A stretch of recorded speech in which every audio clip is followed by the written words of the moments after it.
सबका स्वागत है। हर हर महादेव। देखिए, एक बार माता पार्वती और महादेव दोनों डिस्कस किए कि हम लोग चलेंगे पृथ्वी लोक पर घूमने। माता कहे कि वहां पर बहुत दुख होता है, तो क्या करेंगे, पृथ्वी तो बनावल हमरे है, जाएंगे घूमने। ठीक है, चलिए।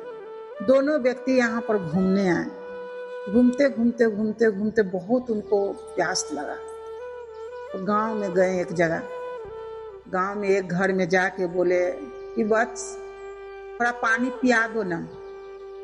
निकला, घर के जो बुजुर्ग था निकला, कहा कि क्या बाबा, अभी हमारे पास समय नहीं है पानी पिलाने के लिए। बोले कि बच्चा बहुत कस के प्यास लगल है, कि कह रहे हैं आगे बढ़िए, अभी हमारा पास समय नहीं है। कि ठीक है, तथास्तु, तुम बढ़ो।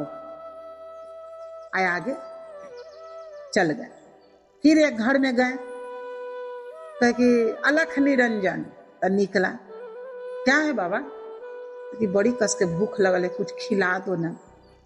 कि अभी तो कुछ नहीं है बाबा, अभी खाना नहीं बना है। 12-1 बज गया, खाने का समय कखनी निकल गया, अभी तक खाना नहीं बना है। तो कि नहीं, अभी खाना नहीं बना है। कोई बात नहीं, बढ़ो तुम लोग। आगे गए। माता कहे कि स्वामी, हमको बहुत जोर भूख लगल है, कैसा आपका भक्त है। अच्छा ठीक है, चलिए आगे। एगो मंदिर जा रहा था पूजा करने के लिए, थाली में सब कुछ ले था, जा रहा था। सुनो सुनो बच्चा, सुनो, कहाँ जा रहे हैं? महादेव के मंदिर जा रहे हैं पूजा करने के लिए। हमको बड़ी कस के भूख लगल है, कुछ तनी यही में से देगा तो दे सकता है तो दे दो। कैसन है बाबा, हम जा रहे हैं मंदिर पूजा करने के लिए, आप यही में से मांग रहे हैं, खाए लगे? नहीं देगा? नहीं, जाइए आप कोई घर देखिए। मंदिर में चल गए। माता कहे कि प्रभु, कैसा आपका भक्त है, साक्षात आप मांग रहे हैं भोजन, तो कोई भोजन नहीं दे रहा है। आई पत्थर के मूर्ति पड़ी जा रहा है सब चढ़ाने, उससे क्या इसको मिल जाएगा? कि यही दुनिया है। और देखिए ना यहाँ क्या क्या होता है, और लोग हमारा भक्त कहलाता है। इसमें थोड़ा सा भी भक्ति है कहीं? बस दिखावा ही दिखावा है। फिर एक जगह गए, केमाड़ी खटखटाए। निकला घर में से, क्या है बाबा? अरे बड़ी कस के प्यास लगल है, बच्चा कुछ पानी पिला दो। कि बाबा का, हम सुतल थे, खा पी के आराम कर रहे थे, का डिस्टर्ब करने के लिए आ गए हैं? आओ, कहीं इतना घर है, नहीं मिला कोई घर? बच्चा ऐसा मत कहो, दरवाजा पर कोई भाट फकीर आ रहे, उसको प्यासे के पानी पिला देना चाहिए, भोजन करा देना चाहिए। तुम लोग कैसा आदमी हो? लेक्चर मत दीजिए, आ जाइए, आगे बढ़िए, हम आराम कर रहे हैं। ठीक है बच्चा, बढ़ो तुम। आगे चल गए। जा रहे हैं, गांव से बाहर निकले। देखे कि एगो खेत में एगो एकदम धूपा में तर बड़ पसीना से एकदम गरीब आदमी खेत कोड़ रहा है। वहां एक खड़ा देखे, तो देखे कि पानी उनी होगा। गए हो जाए, बोले कि बच्चा पानी थोड़ा पियाओगे? कि बाबा खाली पानी पीजिएगा कि कुछ भोजन कीजिएगा? तब भोजन है यहाँ?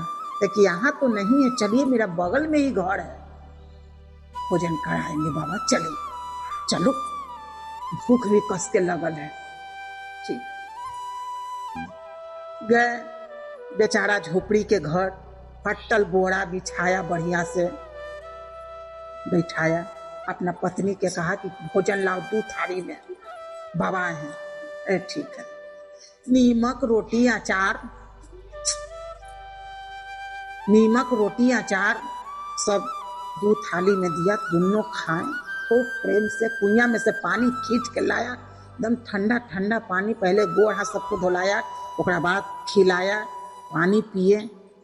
जब थड़िया लेके गया तो पार्वती जी कहे, स्वामी मन एकदम तृप्त कर दिया है ये बच्चा, इसको कुछ दे दीजिए। हाँ दे दी। देना तो पड़ेगा। आया, बोला कि बेटा तुम हमको क्षुधा भर दिया है, मांगो क्या मांगता है। बोले बाबा आपकी कृपा से सब कुछ है, आप जो देना चाहे अपना मर्जी से दे दीजिए। नहीं बेटा तुम मांगो, आज जो मांगेगा वही देंगे। नहीं बाबा आप अपने मर्जी से जो देना है से दे दीजिए।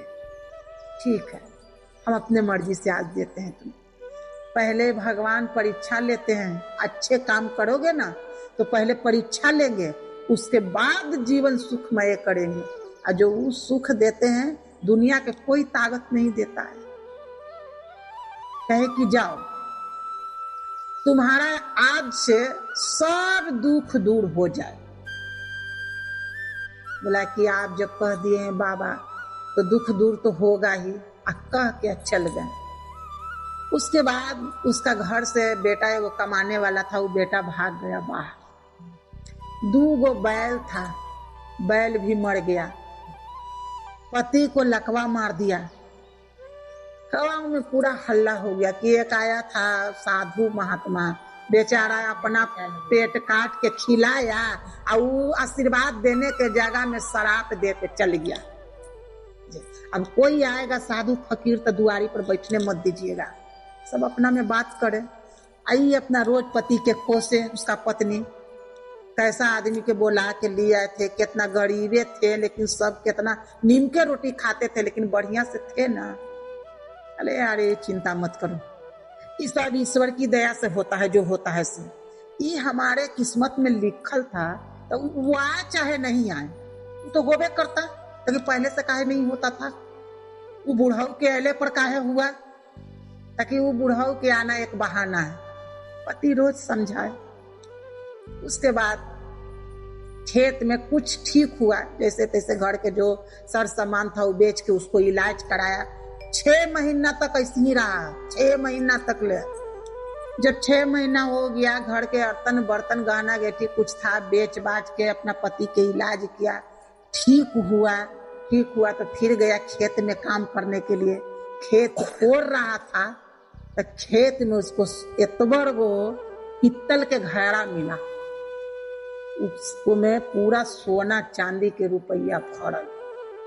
अब दिन था, घर कैसे लाए, उसको मट्टी में लपेट के रख दिया। शाम हुआ तो घर पर लेकर आया। पत्नी से कहा कि आज खजाना महादेव दे दिए हैं।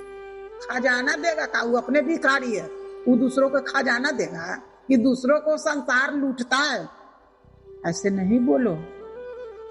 देखो तुमको विश्वास नहीं हो रहा है, देखा कहां से मिला, अपना खेत में से। अपना खेत में से मिला तो ये हमारा है, तो ये महादेव कैसे ही दिए,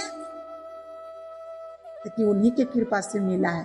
कृपा उर्पा कुछ नहीं होता है, ये आपका मेहनत से मिला है। तो कि इतना दिन से मेहनत से क्यों नहीं मिला था, खेत तो रोज कोड़ते थे, क्यों नहीं मिला। अब हमारे दुख के घड़ी समाप्त हो गया है, इसलिए ये घड़ा मिला है। अब महादेव को धन्यवाद करो। पत्नी खटकिन, वो मानवे ना करे, हम मानवे नहीं करेंगे कि महादेव दिया है। महादेव अगर होता सही मायने में तो उस साधु हमको शराप देके चल जाता, कि नहीं साधु को महादेव तुम मानो। देखिए घर में 2 गो है पति पत्नी, दोनों का विचार अलग है ना, है? लेकिन कोई नहीं समझता है। लेकिन अगर एक भी समझ रहा है उसका घर चलेगा। अगर दोनों नहीं समझ रहा है घर बर्बाद हो जाएगा। वो अपना पैसा से घर बनाया, खूब बढ़िया से जोड़ा बैल खरीदा, खूब बढ़िया से एकदम ठाट बाट से रहने लगा। बेटा भी आपस आ गया, खूब अच्छा से उसका जीवन कटने लगा। लोग आस पास के पूछे कैसे इतना बड़ा हो गया, ताकि कैसे हो तो हम नहीं जानते हैं। एक दिन उसका मुंह से निकल गया पत्नी के, ये महादेव की कृपा है। पति खूब खुश, पति बोला खूब खुश था। आया तो बोला कि आज बढ़िया खुश हैं, ताकि तू आज एक अनमोल धन दिया है हमको। हम कौन सा धन दिए हैं आपको, हाँ धन दिया है आज। हम कहते थे ना कि रोज हम मानते हैं, एक दिन तू भी मानेगा। तो क्या माने, तो आज जब बगल वाली पूछ रही थी कि इतना ठाट बाट से रह रहे हैं तो कहाँ से मिला, कहाँ से इतना आया, तो कहा ना कि महादेव दिए। माना न तू, ताकि वो तो ऐसे ही हम बोल दिए हैं कि महादेव दिया है, महादेव थोड़े ना दिया है, लेकिन नहीं तुम मान ली महादेव दिए हैं। हम इतना दिन से संघर्ष कर रहे थे ना, दुख झेल रहे थे ना, झूठ बोल के किसी का धन नहीं लिए, छल करके किसी का अन्न नहीं खाए, किसी से घमंड नहीं किए, किसी का छले नहीं, किसी से जलन नहीं किए, तो आज हमारे भक्ति से प्रसन्न होके महादेव आज सब अच्छा कर दिए। तो ये किसको श्रेणी जाना चाहिए? महादेव को ना। फिर बोला पत्नी कि हाँ ये बात तो सही है, महादेव दिए हैं। तो आज से मानेगी ना कि महादेव गुरु हैं और उनको हमको गुरु जीवन में बनाना चाहिए और हम लोग को चेला बनकर रहना चाहिए। तो हाँ मानेंगे। तो और आदमी से कहेगा ना, तो हाँ कहेंगे। तो ठीक है, आज से हम दोनों व्यक्ति काम के साथ साथ गुरु चर्चा भी करेंगे। तो ठीक है, बेटा के शादी ब्याह कर दिया, घर में बहू आ गई, अब घर बहू संभाल ली। अब दोनों व्यक्ति खेत में, लेकिन खेती करना नहीं छोड़ा, खेत में निकल जाए। खेत में जितना काम करना रहता था, 1 घंटा 2 घंटा 4 घंटा काम कर लेता था, भोजन मोटरी में बांध लेता था और उसके बाद गांव गांव जाके गुरु का बखान करता था, गुरु का चर्चा करता था। दोनों व्यक्ति चेला हो गया। जब गांव गांव चर्चा करने जाता था तो लोग पूछता था कि आपको क्या मिला है कि आप गांव गांव चर्चा करने जाते हैं? ताकि हमको जो दिए हैं महादेव, वही चीज हम आपको बांट रहे हैं। महादेव कहीं खजाना रखे नहीं है कि आप कुछ करिएगा नहीं है, वो खजाना आप तक पहुंचा देगा। खजाना अगर महादेव का पाना है तो आपको संघर्ष करना होगा। तो जो समझने वाला आदमी था वो समझा कि संघर्ष तो महादेव के न पा करके भी कर रहे हैं। अगर महादेव को पा करके करेंगे खजाना तो दोनों तरफ से हमारा ही भलाई है। महादेव कम से कम देखेंगे ना कि हमसे जुड़ के संघर्ष कर रहा है, तो तो कुछ न कुछ हमको देवे करेंगे। जहां भी जाए बताए 3 सूत्र के माध्यम से। हरिंद्रानंद शक्ति स्वरूपा लीलम दीदी के माध्यम से 3 सूत्र मिला है। पहला सूत्र में है दया मांगना, दूसरा सूत्र में है चर्चा करना, तीसरा सूत्र में है नमः शिवाय से प्रणाम करना। दया मांगना है कि हे शिव आप मेरे गुरु हैं, मैं आपका शिष्य हूँ, मुझ पर दया कीजिए। दया तो पहले से ही कर दिए हैं। महादेव पूछेंगे कि आप किस चीज के लिए दया मांग रहा है? दया तो आप पहले ही कर दिए। तुमको आने से पहले माता के स्तन में दूध दे दिए, तुमको आने से पहले परिवार बना दिए, तुमको आने से पहले घर दे दिए, समाज दे दिए। कैसा दया मांगता है बोल? तो जो शिव शिष्य है, शिव शिष्य है, उसको यही कहना चाहिए, प्रभु हम इस चीज के लिए दया मांग रहे हैं आपसे। आज तक हम एक तुच्छ इंसान थे जो कुछ नहीं जानते थे, लेकिन जब आज से आपको गुरु बना लिए हैं, हम आपका शिष्य हो गए हैं, शिष्य हो गए हैं, तो आज आपसे यही दया मांगते हैं कि हम जब तक धरती पर जीवित रहें, यथाशक्ति हम हर जीव को, किसी को दुखी देखें, उसको दुख में हम सहाय हो, उसका दुख दूर करने की प्रयास करें। बस हमको ऐसी दया कीजिए गुरुदेव। ये दया हुआ, खूब खुश होंगे महादेव। वाह, ये मेरा चेला है। ये कहता है कि हम जैसे भी रहें, दुख में चाहे सुख में, हम इंसान बनना चाहते हैं। हम कोई भी जीव को दुखी में देखे तो उसको दुख दूर करने की प्रयास करेंगे, खुश होंगे। और दूसरा सूत्र में हमको चर्चा का ज्ञान दीजिए गुरुदेव। हम ज्ञानी नहीं कहलाना चाहते हैं, हम आपका चेला कहलाना चाहते हैं गुरुदेव। दूसरा सूत्र चर्चा करना। अब कहीं भी गए चर्चा में ऐसी बानी बोलिए मन की आपा खोए, औरों को शीतल करे, आप भी शीतल हो। किसी का भी दिल दुखाना बहुत बड़ी पाप है, बहुत बड़ी। किसी का आंसू गिर गया हमरे वजह से, वो बहुत बड़ी पाप है। अब इसका मतलब ही नहीं है किसी को रोने का बहुत आदत होता है, ये बात का कोई मायने नहीं है, कोई अर्थ नहीं है। हम जर्नली समझा रहे हैं, उसको आंसू गिर गया, ये आंसू का कोई वैल्यू नहीं है, उस बात का कोई वैल्यू नहीं है जिस बात को जर्नली हम बात बोल रहे हैं कि सब कोई का मन समझे, सब कोई शिव से जुड़े, सब कोई शिव का भक्त हो, शिष्य हो, चेला हो, और वो बात सुन के किसी के अगर दुख लग जाए, वो भी बात के कोई अर्थ नहीं है ना। गुरु से इस बात के लिए मांगे कि दूसरा सूत्र में हम चर्चा करेंगे। गुरुदेव जहां भी जाएंगे आपको लेके जाएंगे, आपके माध्यम से हम सबको समझाएंगे, कोई सुनेगा तो भी, कोई ना सुनेगा तो भी, लेकिन आपका बखान हम जरूर करेंगे गुरुदेव। हमको मन में झिझक ना हो, हम मुंह देख के चर्चा नहीं करेंगे कि किसके मन के हम चर्चा करें, हम चर्चा करेंगे वही जो सबका हित का होगा। यही दूसरा सूत्र है। और तीसरा सूत्र में नमः शिवाय से प्रणाम करने के लिए रुद्राक्ष माला से कीजिए, कर माला से कीजिए, या हाथ जोड़ के कीजिए। 24 घंटा में एक बार कभी भी शांति मिले उस समय बैठ के हाथ जोड़ के ध्यान लगा के एकदम शरीर को टाइट करके एकदम महादेव में ध्यान लगा के महादेव से कहिए कि हे शिव, हम अभी आपका ध्यान करना चाहते हैं, हमारे मन में कुछ नहीं आना चाहिए, सब को साइड कर दीजिए गुरुदेव। जितना देरी हम अपनी यहाँ बैठ के नमः शिवाय करेंगे, हम आपसे प्रार्थना करते हैं कि हम पर दया कीजिए और हमसे नमः शिवाय करवा लीजिए गुरुदेव। मेरा मन बहुत भटकता है, बहुत इधर उधर भागता है, हम जो नहीं जानते हैं वही बात हमारे मन में आ जाता है, और आपका बात जल्दी मेरे मन मस्तिष्क में नहीं बैठता है, तो हमारे पूर्व जन्म के कोई चूक है, इसीलिए आप तक मेरा मन नहीं जाता है।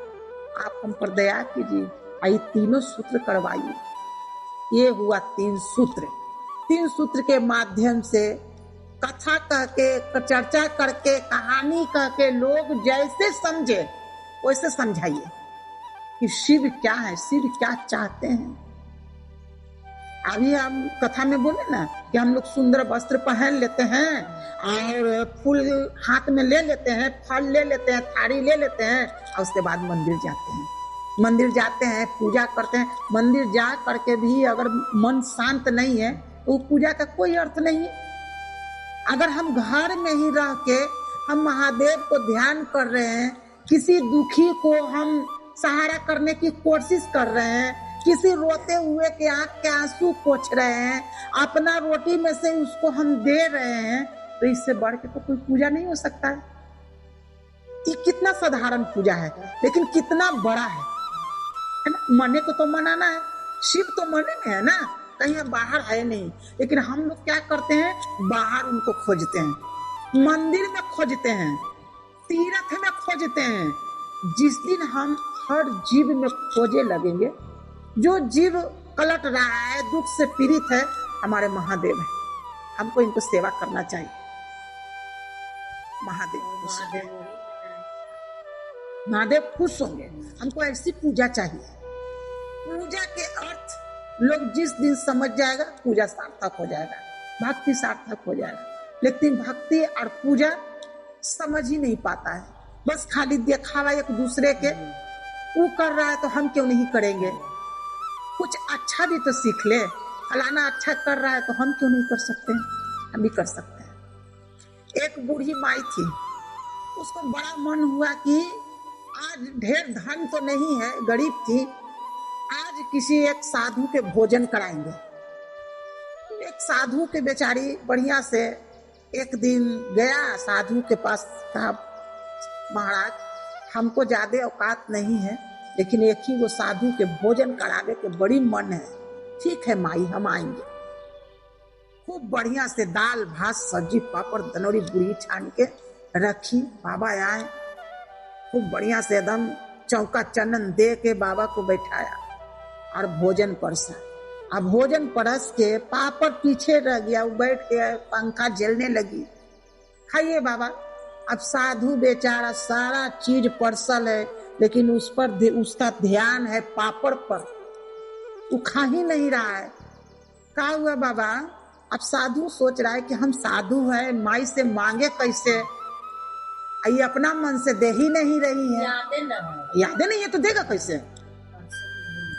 क्या किया कि युक्ति लगाया, ये वो युक्ति लगाते हैं। तो जानते हैं माई, आज जब आ रहे थे आपका घरे तो रास्ता में बड़का गो सांप मिला। हाँ बाबा, हाँ माई, कितना गो? तो ये थाली से लेके वो पापड़ वाला थाली तक देखा। आए बाबा, पापड़ तो परोसवे नहीं किए ना, हम तो बता रहे थे सांप के बारे में। पापड़ हालिस ना दे दिया बूढ़ी। तो आदमी को सारा चीज मिल जाता है, सब चीज, रहला घर है, पहनने लगी वस्त्र है, खाने के लिए अन्न है, बेटा है, पति है, पैसा है, सब कुछ है। लेकिन अगर एक चीज ना मिले तो उसका दिमाग में घूमते रहेगा, घूमते रहेगा। अब कौन युक्ति लगाए कि वो चीज हमको मिल जाए? हाँ, कौन युक्ति लगाए हम?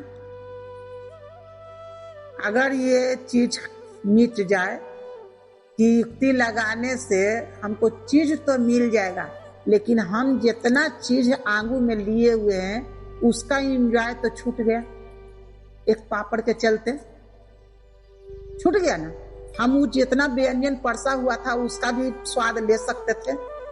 इसी तरह से हम लोग को जितना भी मिला है, बेटा बेटी, धन संपत्ति, समाज, इज्जत, एक चीज के चक्कर में वो सब खत्म हो जाता है ना। वो सब के क्यों नहीं स्वाद ले रहे हैं? बढ़िया से एकदम प्रेम से पति से प्रेम करे, पति से इज्जत से बात करे, समय से उसको भोजन बना के दे, बच्चे से अच्छे से बात करे, अच्छा